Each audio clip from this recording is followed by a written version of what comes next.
Guys, let's cook this delicious ground beef and potatoes. Let's get started. Yummy, yummy. So let's cook our ground beef, guys, until the color change. Until there's no more redness, guys. As you can see, guys, the color changed already and there's no more redness. Now we can add our onions. Our garlic, minced garlic. And we just mix it nicely. And just continue cooking, guys, for a few minutes. And as you can see, guys, our ground beef is almost cooked. And now we can add our potatoes and carrots. I cut them into smaller pieces, guys, so it's easier to cook. And also our bell peppers.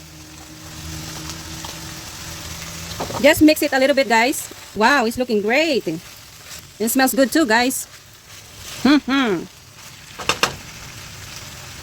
And now it's time to put our seasonings, guys. So this is our soy sauce, paprika, chili powder, our cumin powder, guys, just a little bit, and a little bit of sage, tomato sauce, and a little bit of sweet chili sauce. Wow. Now let's mix it nicely, guys. Mix it nicely until everything is nicely seasoned.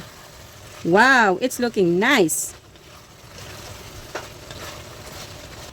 So as you can see, guys, it's a little saucy, but that's what we need, guys. So our potatoes and carrots will be nicely cooked.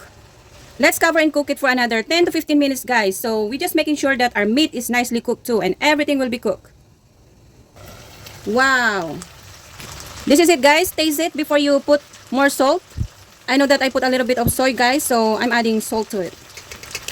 Taste first before you add salt. It's looking delicious. Wow. This is it, guys. Serve and enjoy. Thank you for watching. Yum, yum.